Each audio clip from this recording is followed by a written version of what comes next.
For most people, it would take longer to complete their education. To get what originally had been in a bachelor's program would now require advanced degrees and more schooling. So that a lot of school time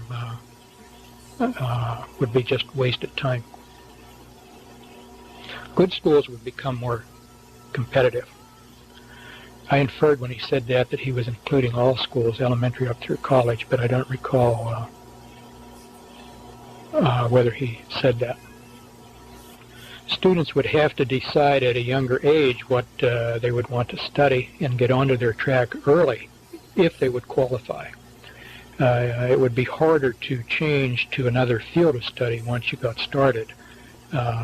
Studies would be concentrated in much greater depth, but narrowed.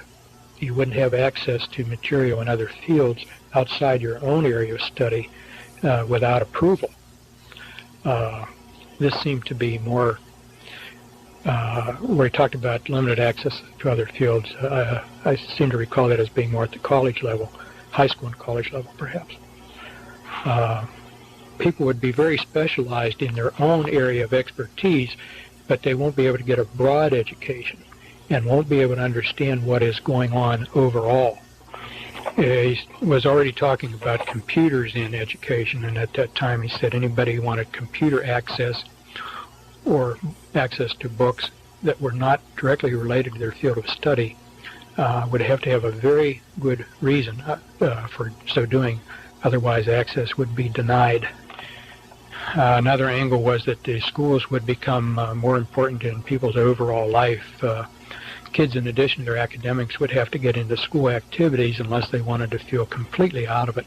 But spontaneous activities among kids, the thing that came to my mind when I heard this was sandlot football and sandlot baseball teams that we worked up as kids growing up. I said to kids wanting any activities outside of school would be almost forced to get them through the school. There would be few opportunities outside. Now the pressures of the accelerated academic program and accelerated demands where kids would feel they had to be part of something, one or another athletic club or some school activity. These pressures he recognized would cause some students to burn out. He said the smartest ones will learn how to cope with the pressures and to survive. There will be some help available to students in handling stress, but the unfit won't be able to make it. They will then move on to other things. In this connection, and later on in the connection with drug abuse and alcohol abuse, he indicated that psychiatric services to help would be increased dramatically. In all the pushing for achievement, it was recognized that many people would need help, and the people worth keeping around would be able to accept and benefit from that help and still be super achievers. Those who could not would fall by the wayside and therefore were sort of dispensable, expendable, I guess is the word I want. Education would be lifelong. Adults would be going to school.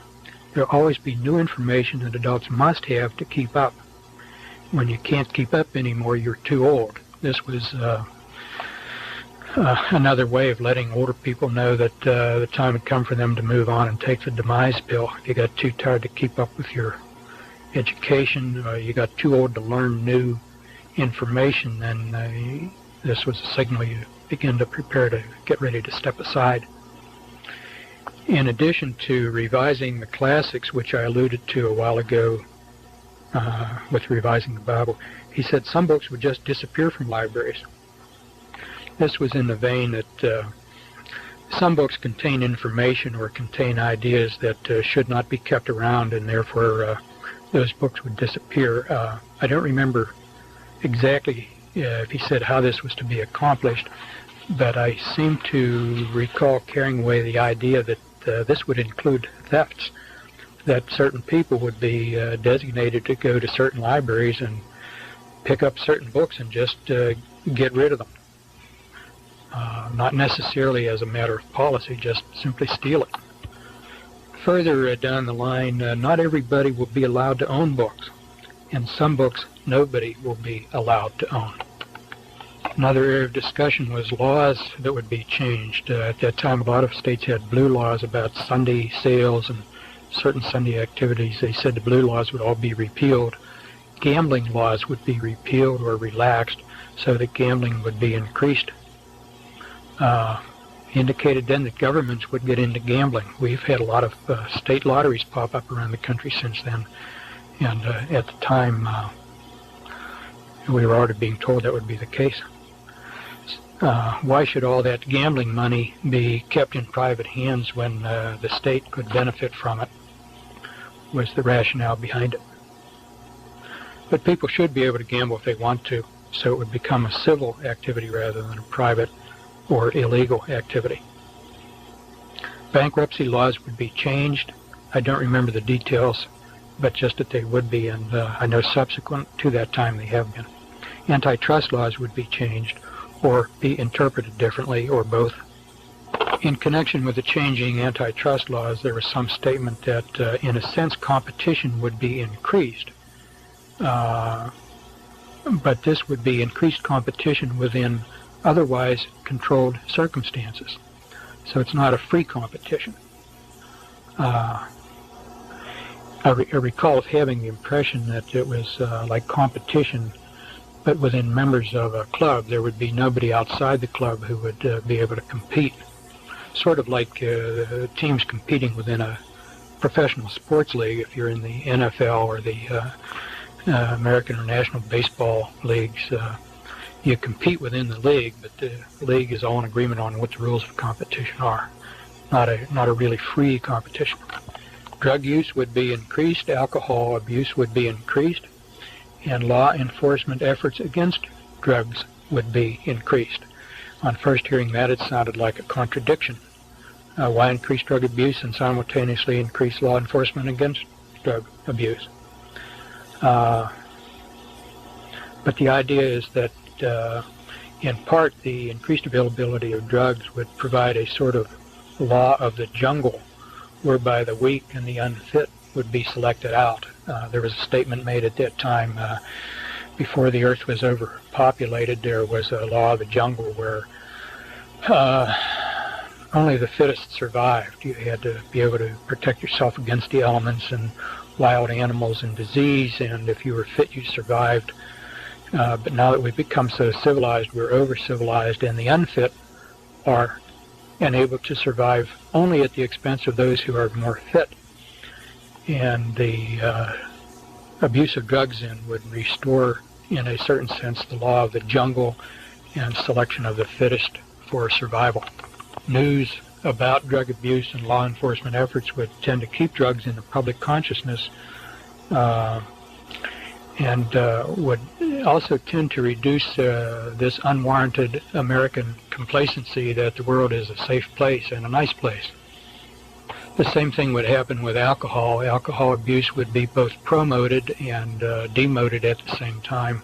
The vulnerable and the weak would respond to the promotions and therefore use and abuse more alcohol. Drunk driving would become more of a problem, and stricter rules about driving under the influence would be established so that more and more people would lose their privilege to drive. This also had connection with something we'll get to later about overall restrictions on travel. Not everybody should be free to travel the way they do now in the United States. People don't have a need to travel that way. It's a privilege, was kind of the high-handed way it was put. Again, much more in the way of psychological services would be made available to help those who got hooked on drugs and alcohol. The idea being that in order to promote this drug and alcohol abuse, to screen out some of the unfit, people who otherwise are pretty good also would be subject to getting hooked. And if they were really worth their salt, they would have enough sense to seek psychological counseling and to benefit from it. So this was presented as sort of a redeeming value on the part of the planners. It was as if he were saying, you think we're bad in promoting these evil things, but look how nice we are. We're also providing a way out. More jails would be needed. hospitals could serve as jails. Some new hospital construction would be designed so as to make them adaptable to jail-like use.